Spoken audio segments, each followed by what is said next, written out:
When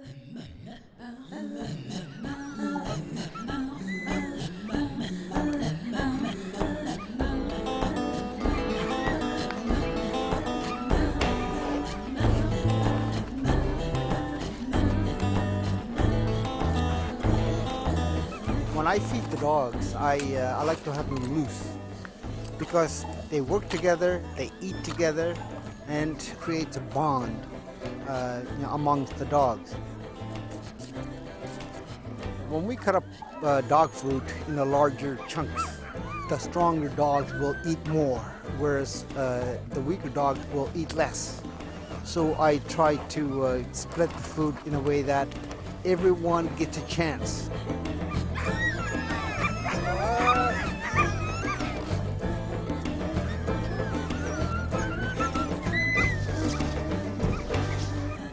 When they're working, I feed them every day when I can. That way they get the reward, they get the energy, they do the work that we ask them to do. They have to be healthy, they have to be strong, they have to be running, they have to be working with you. When I was young, Inuit totally depended on the dogs for survival, for food and transportation. And then there was a time when dogs almost disappeared.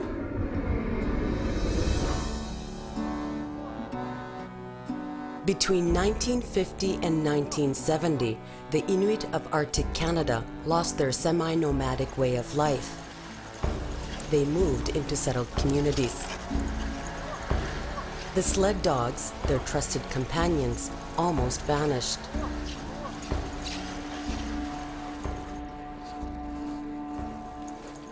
Their numbers went from many thousand to a few hundred.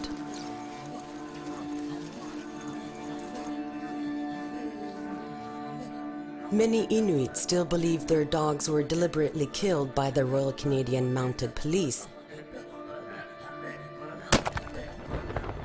as part of a government policy to force them off the land. But how could this have happened? It's a mystery and a controversy that has left deep wounds across Canada's Arctic.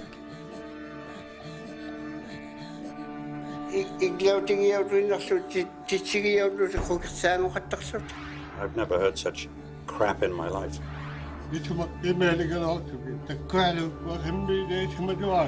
I don't want to go to my grave with that on my record.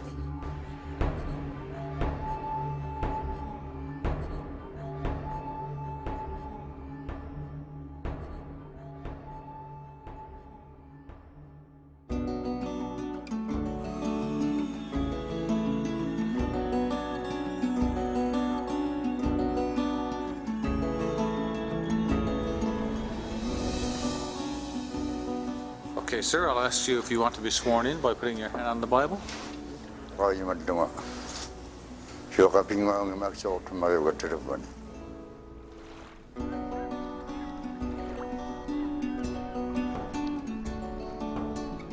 The Qimmit Truth Commission is holding public hearings, inviting everyone to speak up.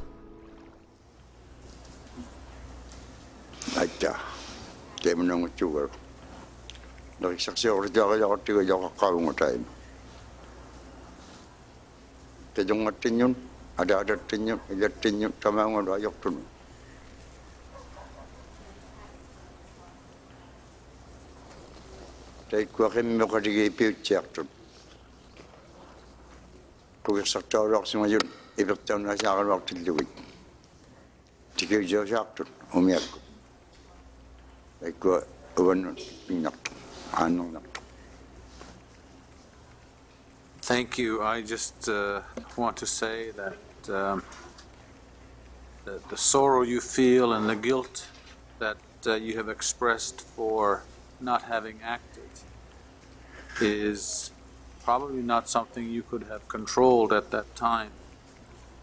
But we have to give Canada some understanding and appreciation of what went through. And so adding your voice to the voices of many people in Qimmit region And hearing people respectfully is how we get the truth out and how we tell this story. So we're very happy that you came by, as difficult as it is to talk about those times. Qimmit. Qimmit job. Qimmit.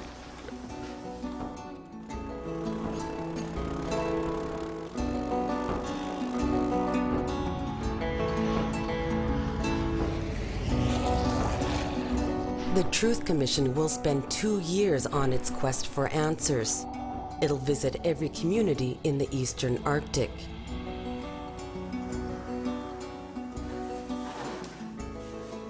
It was established and paid for by the Inuit because the Canadian government wants nothing to do with the issue, and the RCMP denies any wrongdoing.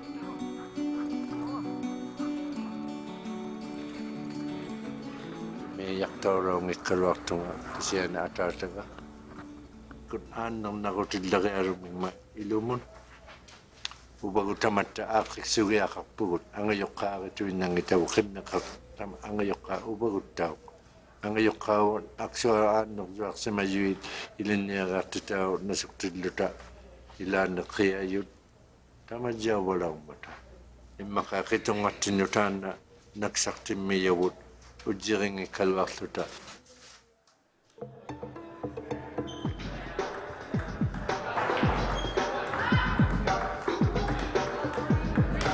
Turn the music down! I've always wanted to work with them just because, you know, they need, it's not supposed to be a jail for them, it's supposed to be a place for improvement.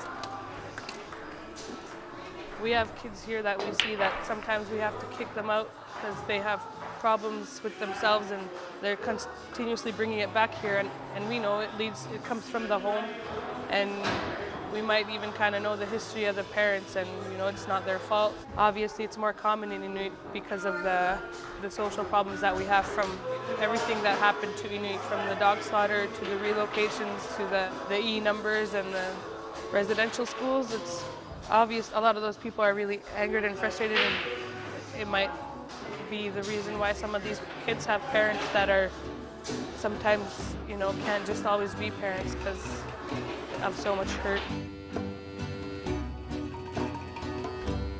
People my age are busy with their lives. They usually don't ask a lot of questions about our past.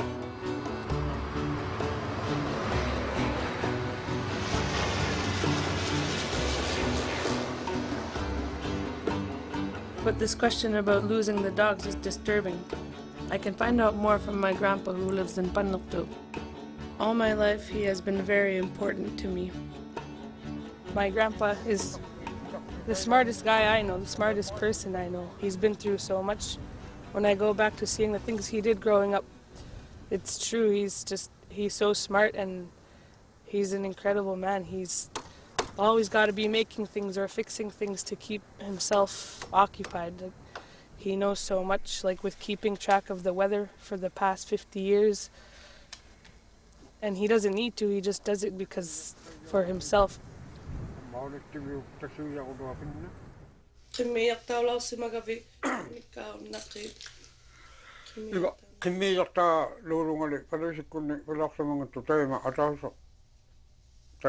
Qimmit atausa tainna fiatuagallugu qimmikkatunilaarsamayakkalaimi laimikki kakkimma nuliagi qigittaqaaliagaarortillugi qimmikkatunilaarsamaakki qimmigi sukkuuluagallugi nalligillugi taavungagasungusummata qigittaqluama tainna atausa sarliartuni atausammi arnalukaulluni kinguvaaliugunnanga sarangwaattunga silatittinni quqaaqalataavi tusalaarsumugaava ungasukkaluguni sunaaqapaliisikkuanga yuqqaangan taissuminga qimmiliortissatuattiaqalertanni quqarsilaarsumamma tainnalu qitunganga arnalukaugani angutiulluni kinguvaaliugunnagani ajornarsikallaraarsumugu qimmeqannayavaaqani Palisili khano ila khano ilinniqiu. Falisi anigama huqaqalamma kuniartoq taununga assivittinnu atsivivu Tamang kaingumulla siba payutta. Tauna ngofattugo sarleangunagaakku uppingittialaorsimammat. Kisani iviangingi makatikakki uppulilaorsimammat. Sarleanguningani. Taima oqorigakku tamanna kukassutigiqataartani taatti kukiu uvanno tunisimalilorsimakaruunnagu kisani piyumalorsimammanakku.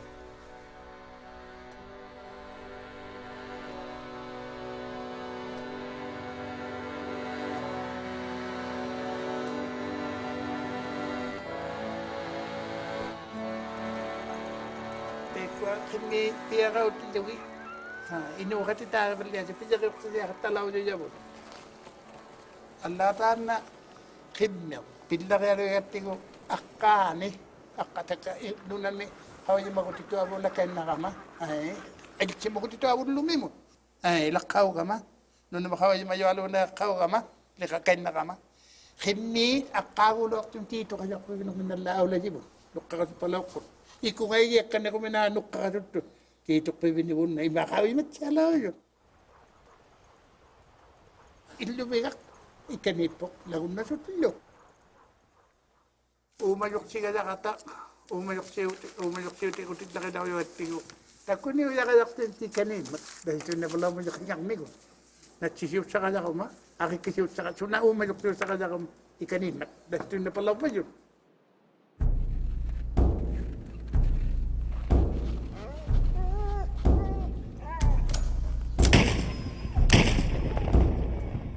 Media kalauta anita ulu tchelo jibugo tiu tchia bate media kalato alamata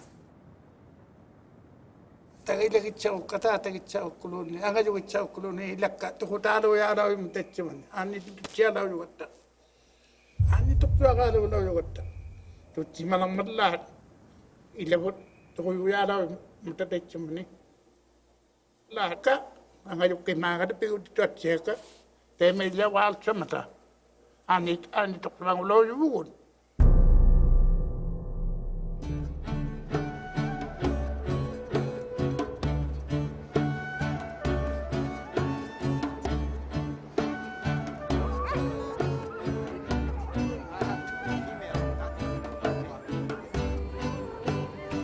Many RCMP members are angry at the Inuit stories, but we still try to talk about it to keep the door open to common understanding, a reconciliation.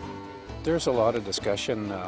Sometimes there's anger at the allegations. Sometimes there's a misunderstanding. There's a miscommunication within the ranks. And other times people just say, let's just forget about it and provide the police service that the community desires and needs. From my perspective, it's good to discuss it. Many Inuit have joined the RCMP since these things happened.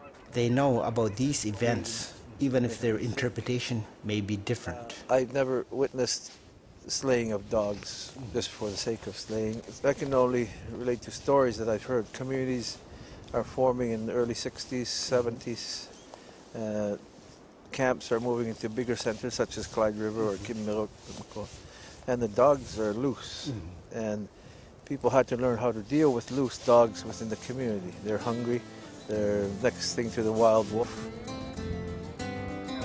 Our family's dogs disappeared after we moved into the settlement of Clyde River. I was just a boy, so I don't remember any details.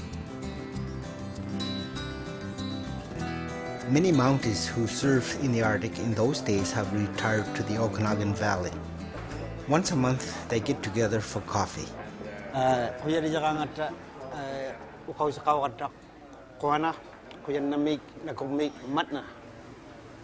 My name is Julie Sengli. I'm from Clyde River. Welcome to this session. If you were to tell the commission exactly how you feel about this, what will you say?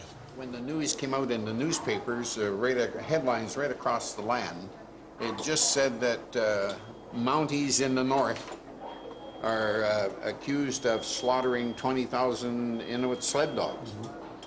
Well, that's a kind of like a blanket over everybody that was there. These men spent the best years of their lives in the north. The way they see it, they're innocent until proven guilty.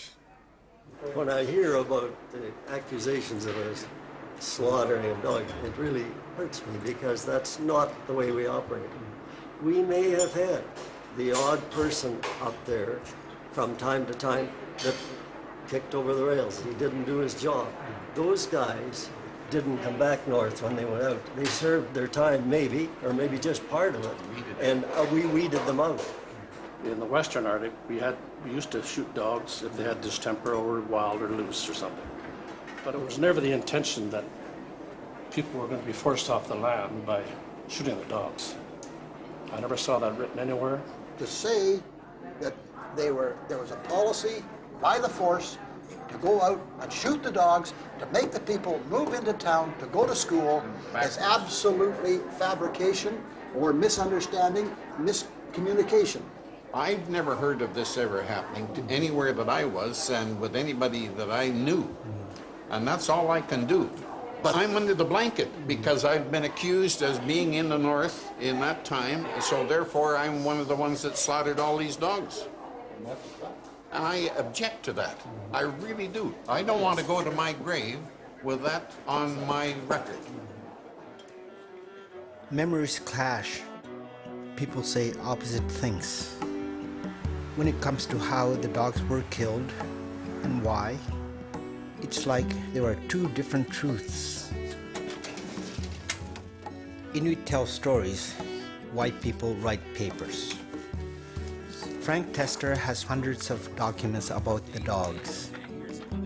But even if something is on paper, doesn't mean it's true. I don't claim that the archival records tell everything, and I don't even claim that they tell the truth. They definitely don't. What they do is they give the perception, they give some idea of how the non-Inuit authorities, whether it's the RCMP or social workers or nurses or doctors or, whoever, fill in the blank, it's their perception of what was going on. It's their record of what was going on. The Mounties who came north were very young. They knew little of the history of how white people before them had come to dominate the Inuit. To the Inuit, the white man, any white man, was boss.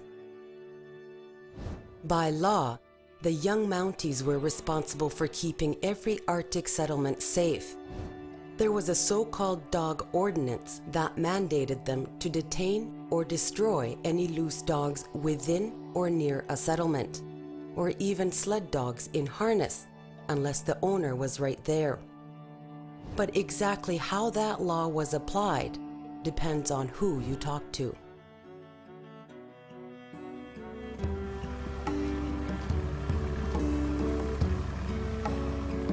My name is Matimune Michael, and I used to have a number with E71454. Sila 13 udah kama. Atatagalo si Baknew na Tiluno. Pagkat tali kayo sa mama, ilago, apikilune. Nung nalakalakan ng nakpa, sanego lang ayut sa ulusi.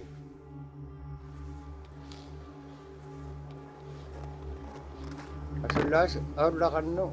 Tana pala si Huki umilus sa pukaw tiyalo malupo kamalu tatatlo. Sa kalaksiuti.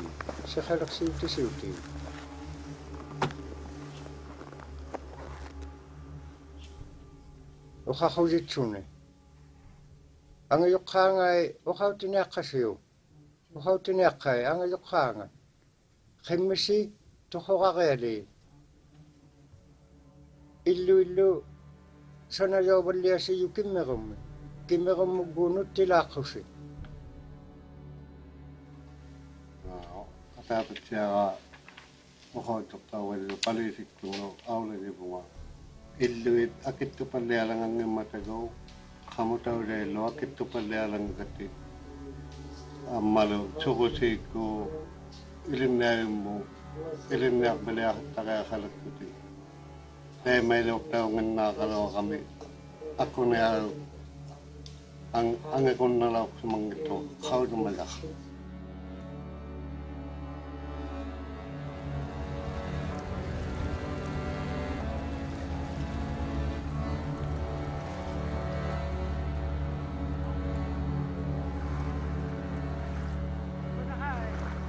matukku atatagi tikilauksumayu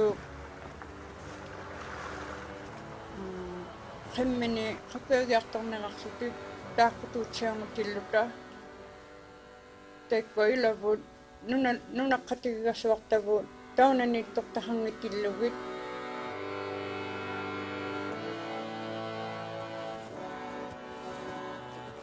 taana soqosiarsakkuqautialummi kipitsigasvaqqaulugaluaru kipitsigunnarraungatto hanwiligaanaluluamu angiaqhaangunginnama ataatagaqayangeqsimavaarsimallunga pigiaqqanerpaqanginnama hanwililausimangittungalu hanwilineriarluunni iqqaamangittunga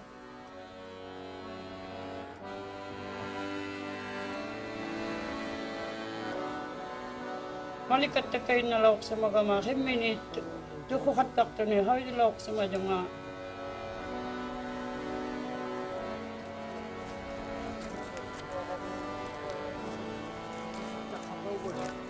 Kingulluqpaanganni qimmisigama qanimut tukuluaappisaqaleqsiummu iseqsamittu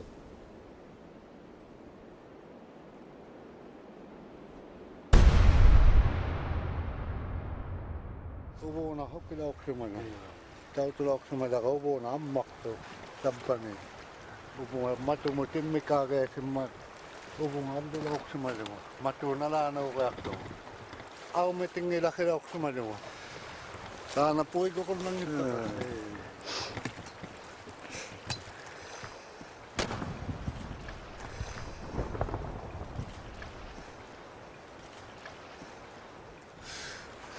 Takuminalauqsimangittu aumitignaasaqalauqsimangitaqataima tappanahuqassimma Akirukkuagijulaakukka Pisutsutiasiwaqtu Qimmiqaqunniiqatta Eininnisana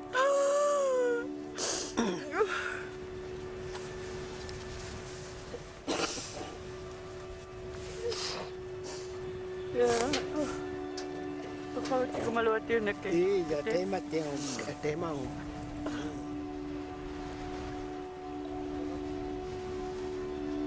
Anuli like nandiani naluruksimajuma nandiani qattava theleulangavanga palisikkunni ouna hokkiasimaju nandia qattava theleugasoaernaguma nandia qattava theleaqigataqaqa apekkotiga tamanna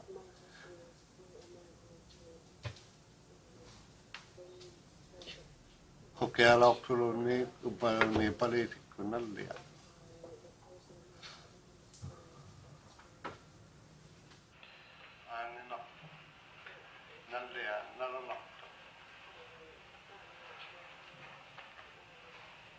Palisikku sallevaangittu pangataututsimananga akaungittumiititsiruinu puvanainuusingana kunea taimaan samagalawagama palisikkunnu tunganaqasuatunnahattartamasuli soa pivitsunga tunganaqasuaqqahattartuwa itumakkimeeligalortuki takkualuukkua hemmiideesimatualu That just did not happen at that time or during any of my time in Lake Harbor, Qimmit. It's incredible, and I mean, I just can't believe it. I mean, the guy appears to be very honest. I can't doubt that, but I just, you know, and all the members I've known up there, I can't imagine somebody giving a child a gun and telling him to go shoot dogs. It just, I'd never heard of that before. I'm kind of astounded by the story, and I hope that we can get to the bottom of it. It's word against word, memories that clash, people who don't speak each other's language, lots of room for miscommunication. But all the power was in one camp, with the police. They started shooting dogs in the 50s, and they shot quite a few. And whether dogs were shot would depend on the RCMP officer and the bylaws that were in place at the time. And some RCMP officers were not inclined to shoot dogs because they had a better appreciation than other RCMP officers of the importance of dogs to Inuit. Others didn't have that kind of insight, didn't have those kinds of relationships, and they were, I guess you could call them, trigger happy. Frank Tester's documents tell us about the time of big changes in Nunavut. Life in traditional camps and life in the new settlements were two different things. Well, it's a tangled story.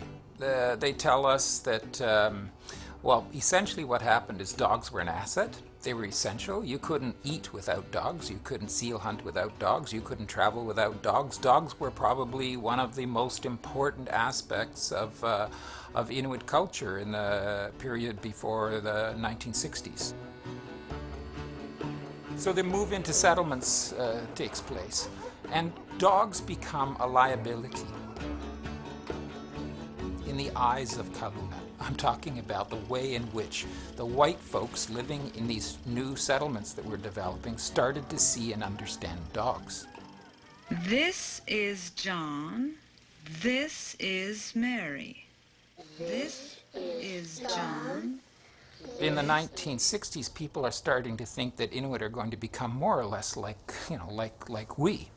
That they're going to, in fact, end up with wage employment. They're going to buy their groceries in the store. They're going to get up at 8:30 in the morning and go off to work with a lunch bucket in hand. And the women are going to stay home and bake scones and clean the house and do the sewing and so forth and so on. So the attitude towards dogs changes.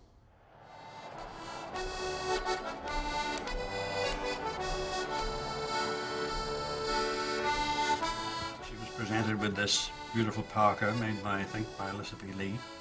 The Queen on her visit gave me a silver Dunhill lighter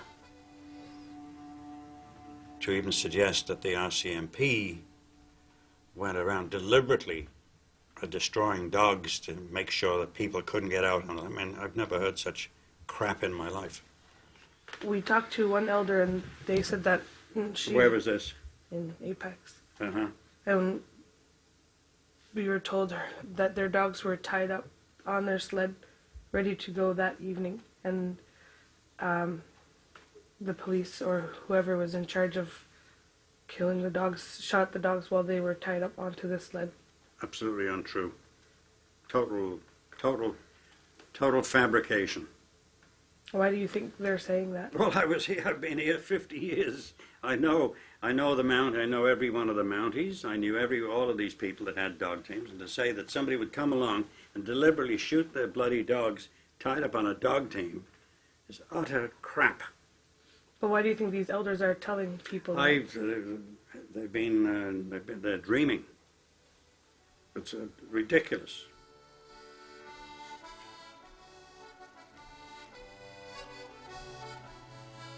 A lady that worked in the rehabilitation center. Her name was Paulette Anna Rudluck, and she lived here with her son, beautiful boy. And we found him dead at the bottom of the Apex Hill, and he'd been devoured, partially devoured by dogs. And so it became a big problem.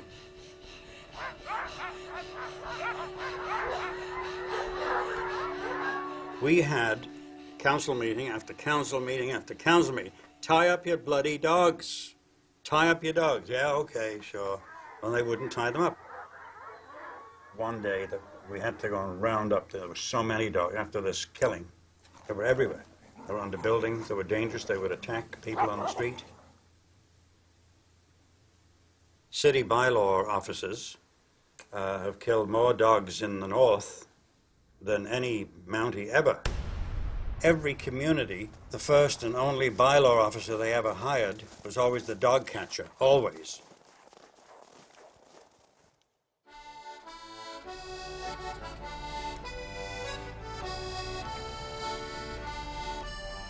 Mr. Qimmit, I'd like you to put your hand on the Bible, please.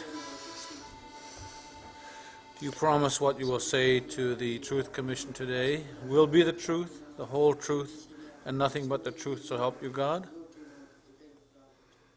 Angakpong. Thank you. Sibulakpa ko ma atik bay meuni.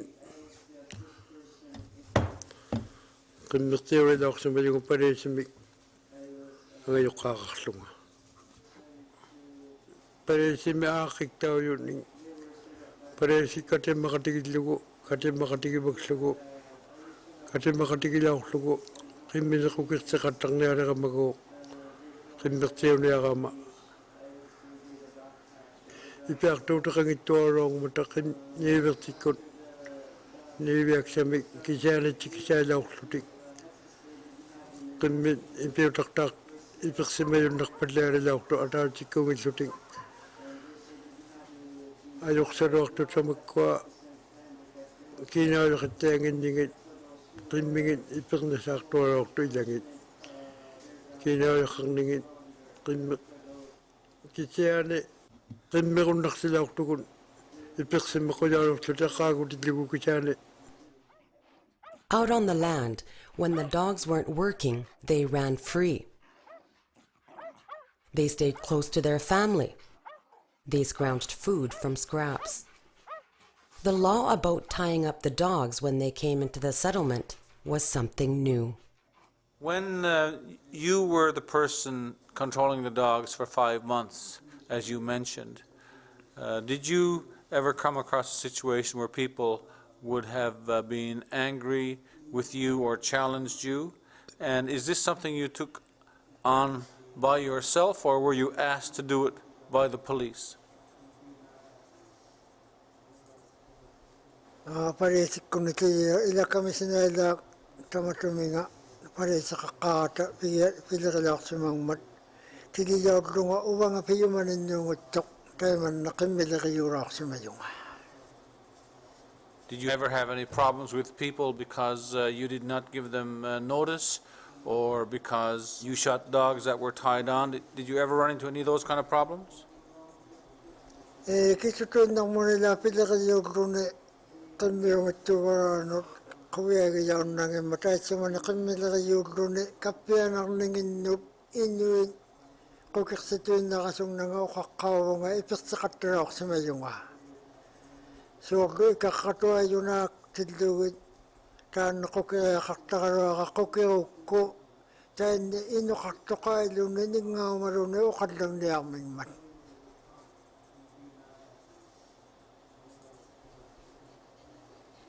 Kami na kayo doon na kapianak tuwaro ko.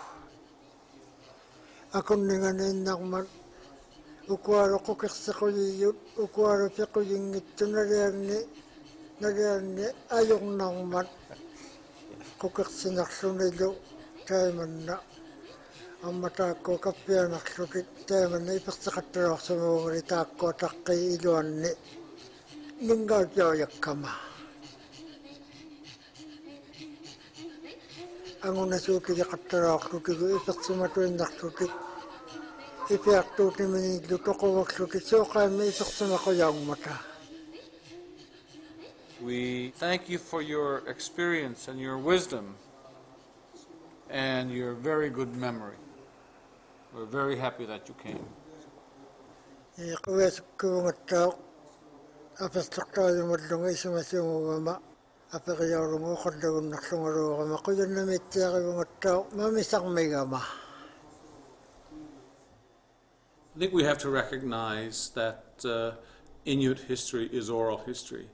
Inuit understanding comes from the telling and retelling of stories, and from the ability by people who do not have what I would call a crutch of writing and a pen and a pencil to mark down records, of having fabulous memories going back when some of them are quite young, and being able to recount these matters, all the more relevant, all the more useful, because of the emotional impact that they bring and the memories they bring. So I think there's a lot of value in ensuring that we accept the oral history that is being presented.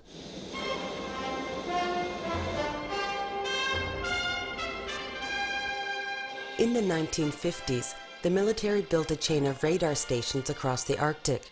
It was called the Dew Line. Thousands of white workers came north. Many Inuit found jobs too. The big change really came after the Dew Line.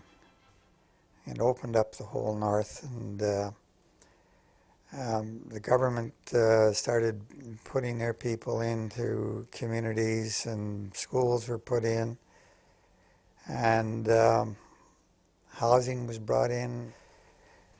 There was always a tendency to want to come into the community.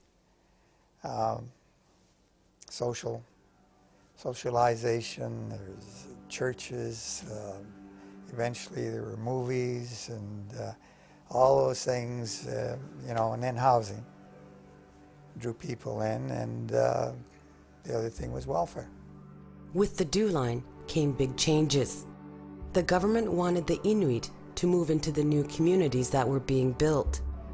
The Mounties didn't like the new direction.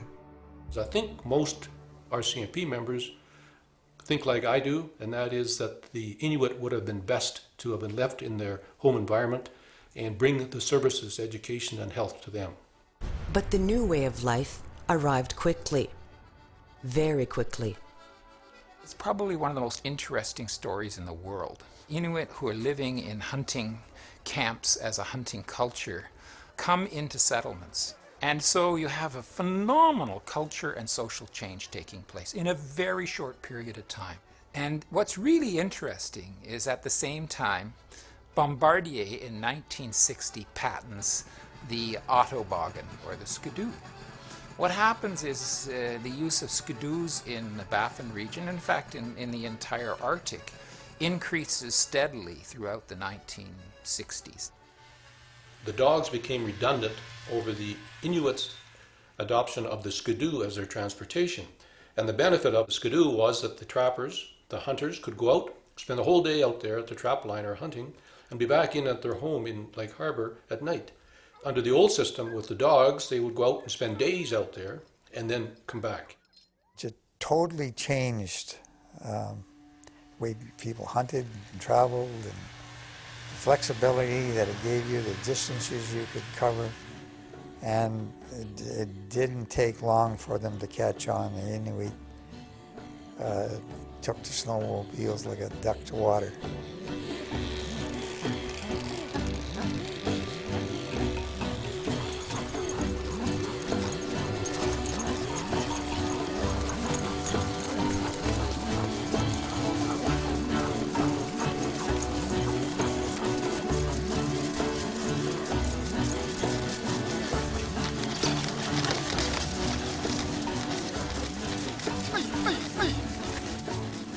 When I was a boy, our family traveled everywhere with our dog team.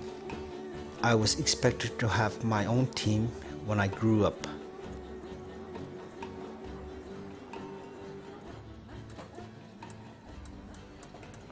But snowmobiles got in the way.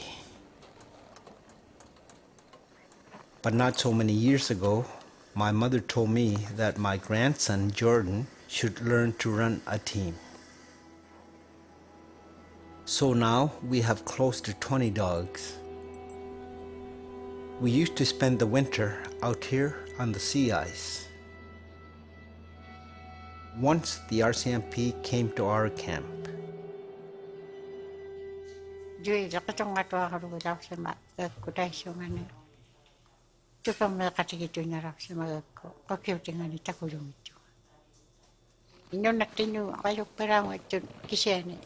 Kay mene ko si maluri Qimmit ni ko kaya to banyora sa magarwako.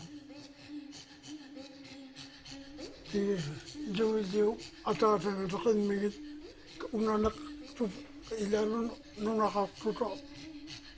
Tai chu ko kaya ngaru wala atawas mo ko kapsebe garwako ni to ko garwako ni kay na Qimmit siwa ni to no. Marit tayo na po, kukak ka ng taray, lunakto. Kukakaw nakto rin, apo tayo at ako, ilunakto tayo na awugara, kita. Ano sa tinitiyakan na tinukulusan ko kayo tinari, kini ako na kung kanokto, ano siya kuruluwat sa tayo at ang tawag na tayo. Pagtatupawag na tayo, nikiyayo ano niyugat, kanotito yayo na kanya.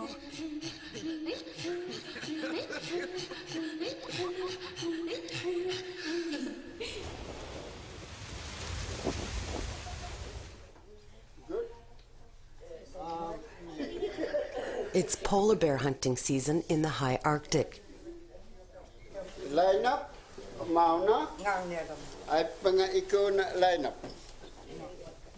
Hunting permits are drawn in a lottery.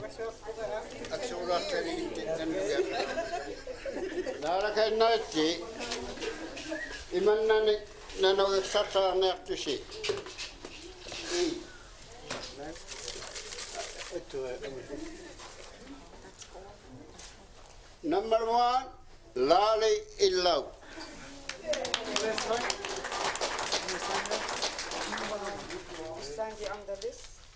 Kaya may nagbukang itira umata atatakun. Kapya ni tiyatun. Suklo, ukakasukirwa uma atatagilaw ay uma uwaning. Ukakasukirwa uma. Kami kakukak sangilugi ukwa uwanga. Imakasi utima igluagon tiguya urunga mana kamutaw nung ukutitaw tuwi nakayaraw tunga. Iman na kisutitaw nitya makaraw sa mayoy. Kapyasuk kami ima kubiyok tok. Kami nga kukasaktaw sa lugi kanukle ilagka anni matinerak pagka isimadlo na kubiyok tok. Iglaw tigiyaw tuwi nakso tisigiyaw tuwi sa kukasango kataksaw ting. The Truth Commission is delving deep into history and traditions. Simon, can you show us on that map over there where Taloyoc is, where you were born? There, yeah, just show us. If the police were to tell you that they were only abiding by the law and they were shooting these dogs which were loose to protect people in the community, what would you say to me? What would you say to the police about that explanation? Tan Mariga tan ukaw suriyaga Mariga Nunavut iluane akiksimangimman. Mariga akiksimangman taunane kadluna nunangani. Unago mariga akik tawlok sa mayo England. Tan tawang harong mariga sunyataga uwanga paano ko tumiyutaro lunga na magpa. Akit yang namang itong. Mariga akik tawyagak po kutitumi. Mariga uwan nuningang nakpasakto. Tao nang natukaro. Tamaw nga atuk taw uwatino atuk taw tinaw. Atuk taw na sukruni. Sukay ma, pikuyak sukak sakay pabut. Maligak tama nga ngimman. Tukisakatigi kanagpukay.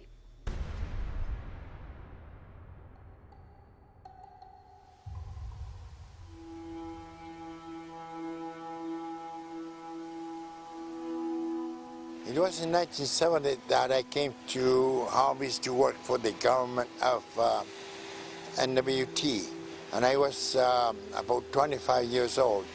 And this person, who was a mechanic and maintenance person for the government, approached me and my friend to say if we can shoot dogs. So he went to the store and bought some ammunition for us.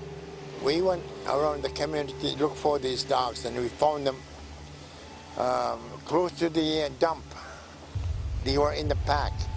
We managed to shoot all of them, and we went back to the community to tell the person, who was a white man, and told him that we shot all the dogs. All of them are dead now. And he came and gave us a can of 5-gallon fuel and asked us to burn the carcasses of the dogs.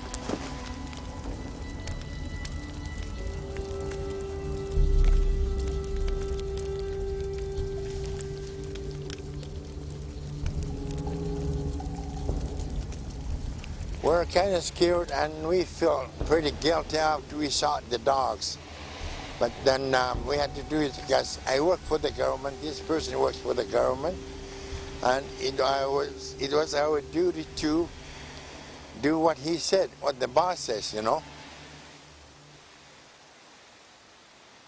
There was a lot of misunderstanding. If I was an area administrator and told you, you are Inuk, tie up your dogs or else I'll shoot them. The Inuk would say, although he doesn't understand. So he didn't tie him up because he didn't understand what the white man was saying, you know. But he didn't want to show that he didn't understand. He didn't want to show. He wanted to show that he understand what the white man was saying to him, you know. So what we have are different perceptions and different accounts of what was going on, and most importantly, the question why.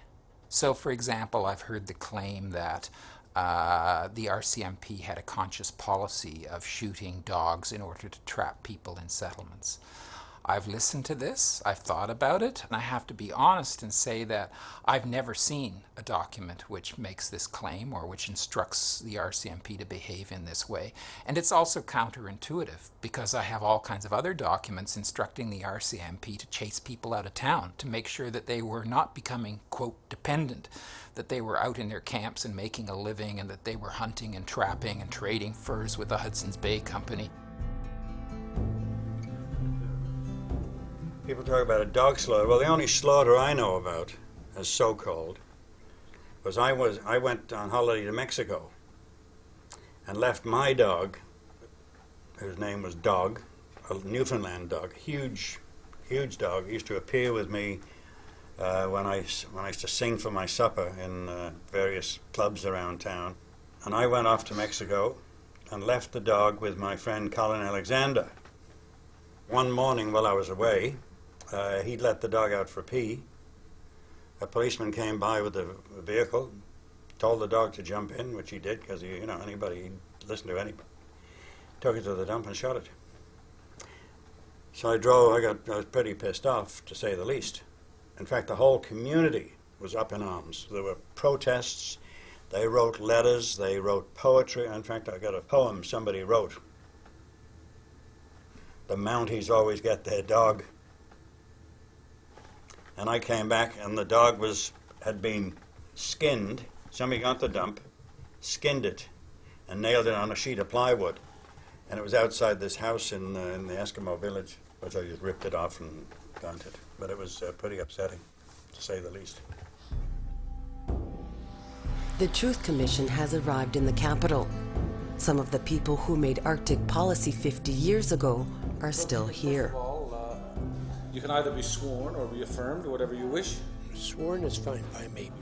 You promise that the testimony you will give the commission today will be the truth, the whole truth, and nothing but the truth, so help you God? I do. So it was only during the war that Canada as a country began to understand, yeah, there are people living there.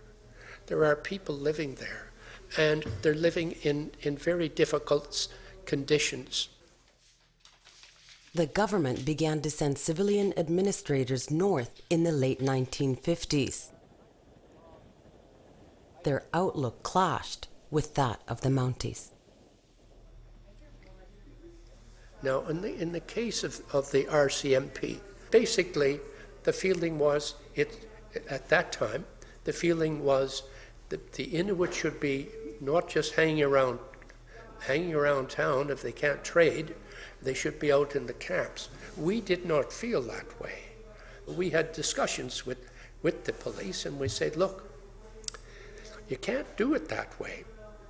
You can't just say to people, you can't be in town because you can't hunt or you can't fish. You know, they're Canadians.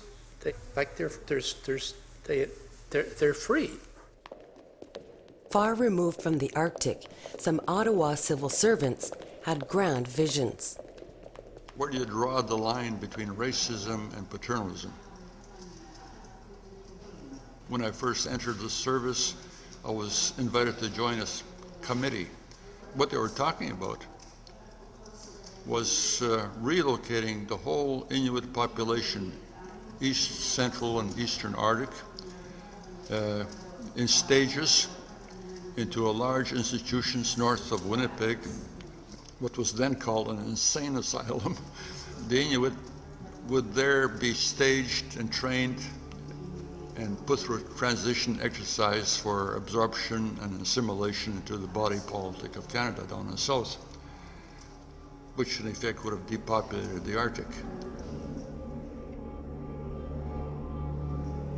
Needless to say, that exercise didn't last very long, but it was very seriously talked about. Much later, I guess the Americans were practicing up in our Arctic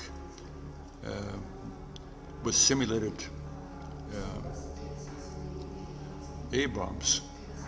There were huge flashes in the sky. The Inuit would see these things going on, and they were frightened. They didn't know what was going on. Nobody explained anything to them. And when Gordon Robertson was asked why this wasn't reported, why this wasn't explained, why the Inuit people were not reassured about what was going on, if reassurance was possible, and his response was, their language is so primitive we cannot communicate with them. No kidding. There's no whitewashing here. We all had warts. We all learned as we were doing things, and I would say that with the RCMP. I would tell you my overall experience with the RCMP was a positive one. I found them as a police force an honorable bunch. I did, and I knew many of them. Some of them I didn't like, but you know, we all had warts. And that is the answer to the question of would they likely have slaughtered all the dogs? The answer is no, I don't think so. They would have said, keep the dogs and continue to hunt.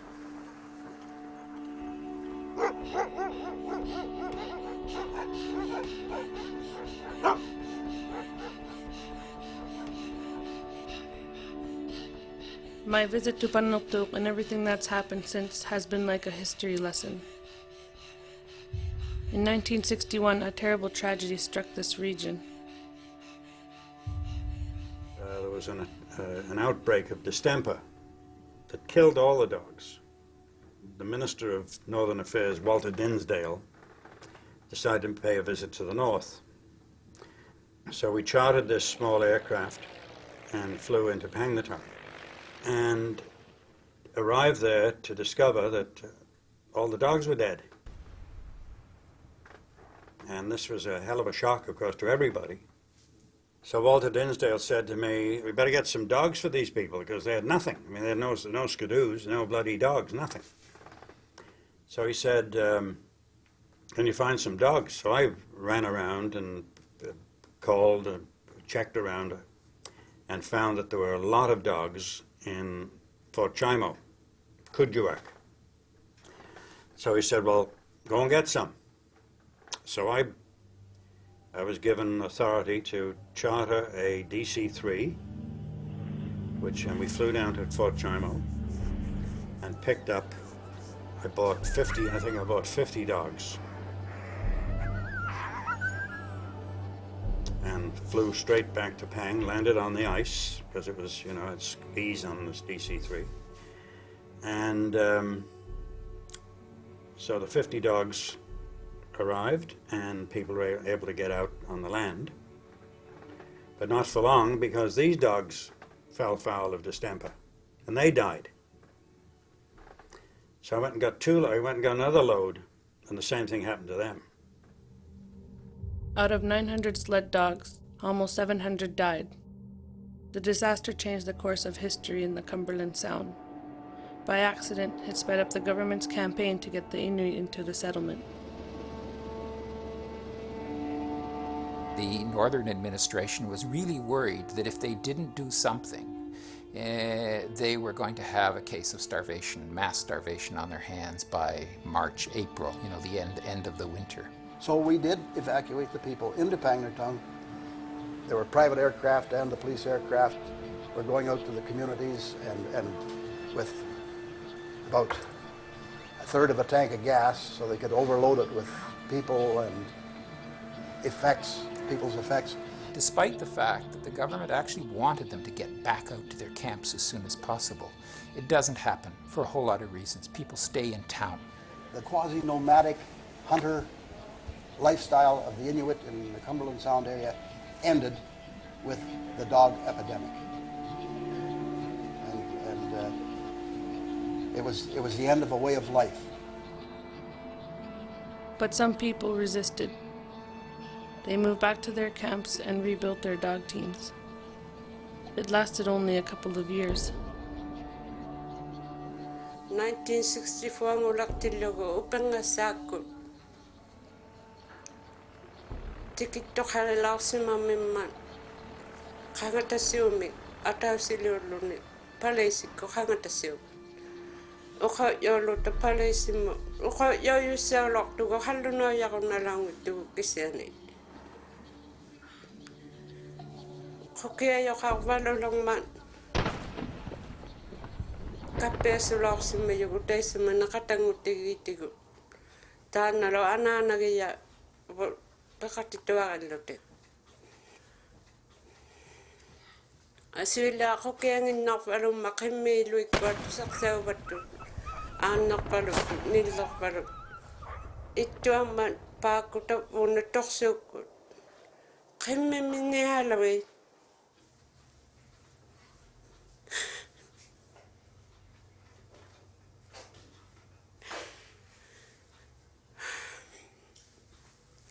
Qimmiminialawi. Takuyaarukka. Tuqungahuqtaalawi. Ataatama taakkuanunaqatitta. Qimmiminialawi.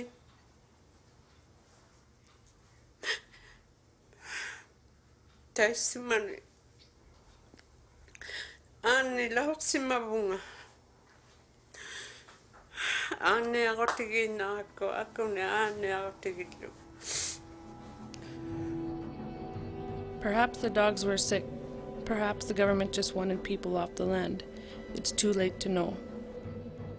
But that's how the last families had to move into Panilto. In town, they had no money and no skidoos. They still needed to hunt, so they had dogs. And sometimes the dogs got loose. Palisi isiridluni uqaarartortoqokiusiyartuni. Ikkuagu qimmi ipingaartu illutta ataanimmat. Illuusummaku nualaarmita qokiani armagin. Qatangutigitigu illuusermi nuang alilaarsimmammi yuqokiani amma palisi. Kappiasussinalaarillutta taima qokialaartillugu nunagiyattuni.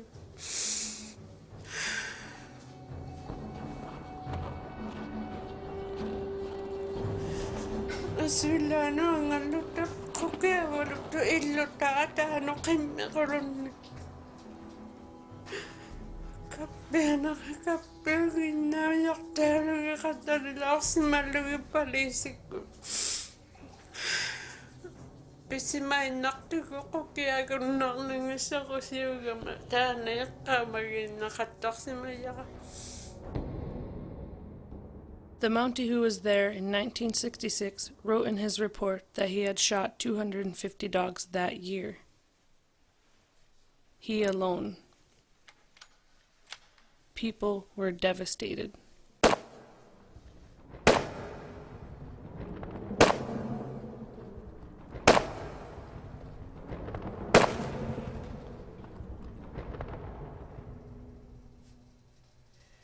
Kamangani tiluti tusakavio kanu ipinian mga pekanu. Saya mana kokok magu pada isu makan lak sama yunga. Cuma kayak kok tinggi jak tu ninga kokok siba. Kisumit toulutti tokai isumaigamina. Kawi vale ali teina kin ulavang ali kawi malau semanginama. Suma kiaman teina ili pale ala kita. Suma kasigi ya vale ala. Tiyak taunut nasarni kungundo. Kamagi yaw nasarni kungundo. Isimakalilaak sama yung alakin kukutama at suarang tapadisik ko ikaw simakakit. Padisik ko na ikaw katalaak simakama. Kimingin talo nakitsangan no nattaka sa katawat tunga. Umayo sa katawat tunga. Kimingin talo nakitsangan no kukut. Kaya ikaw simana padisik ko no makino asalo araw kalawak tunga. Taman na isamagi yung malak sa maya sumakyakan na kukutaw. Kalau nang isaw yu manaw yu ukakatanga tago Inuit kinaw yung may pigumatuin ng mo. Tayo nga liyok tayo kaya si mangindingit. Inyong matatamani, nung nakatutok mata, nung nakangatatamani. Kiningit sigo, tayo nga liyok tayo kaya si mangikalawang mata, parisip ko ni. Inuli, ilik ko nga. Taman na kinaw yung newtituin na wingman. Uwangali, kinaw yung newtituin na kinginak ko. Kisya nili, gapa matokak ko. Tusakuyak ka, Inuit. Kanulok tau na miningan na kimingin sigo tayo sumuni. Tayo milok tau yagahat. Lauk si mangik kaluang mata Inuit. Amma, sukuluti. Ayok sakto ti kisumik. Taba, kimingin suku tau mata. Tabayok sa kaya kanimahit. Pulaw si mamata.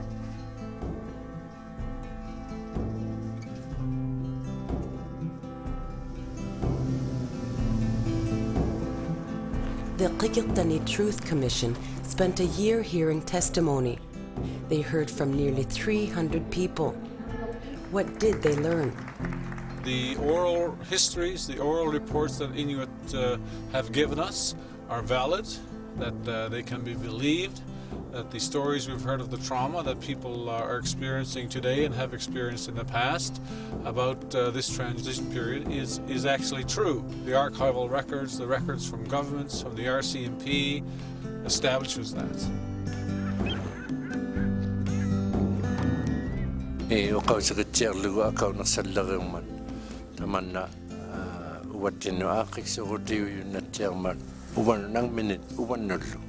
So Taiko anang narotibinin anitiarlugu tamang metiak. Tayaman na ipalaw sa man ng maturi. Tusaw matuin naklugu nila. It really uplifts your being when you do get an apology.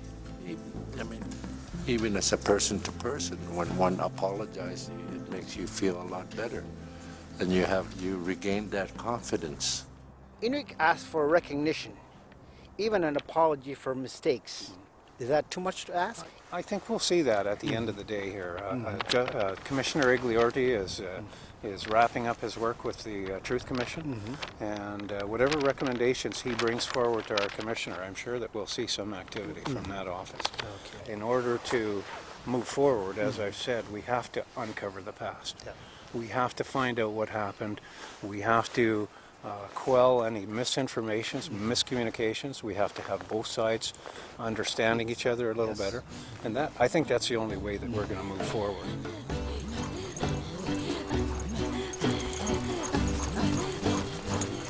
For more than 30 years, there were no dogs in our family. Inuit were going through difficult times. But now, even though we no longer depend on them to survive, dogs are back and Inuit are finding their voice again. I think the two go together. Gaba matukak kun aksukad sa pingwa kadang mata inung. Gaba matukak kun inu silatange Inuit asiwa sa aksuting. Gaba matukak kun pikuya ko timing niktaw ng ngaktuarong makadlo na nunangan ng ngaktuarong uwat tino kahit tinasukluting. Tan makiribok taba. Gaba matukak ko siya siya ilaw tun uwang akaw imaya tukang nagpitak ako na ito. Isuin na kurano isayaw. Saunge around middle Kishane, Utik Natural middle Kishane, Utik Lune, Atokasun Naxia. Kadunang of the town should let Taximabunga. Nairo Songero Kadunang Guma. No yakaro adjing it sunigin, Uvinigaro adjing it sunil. Kadunang of the town is Kurasunga Inugama Itiak Townikoyunga. Dogs are howling, they're restless and they're bold. I need to be traveling my body and my soul. The world outside is bursting forth, it embraces me. I'll know that I am living when I'm on a Qimmit. Qimmit, Qimmit, bring me on a freedom ride. Give me a chance to understand the kind of person I am inside. Qimmit, Qimmit, I can see a distant shore where there is a deeper beauty that can make my spirit soar. Yeah, yeah.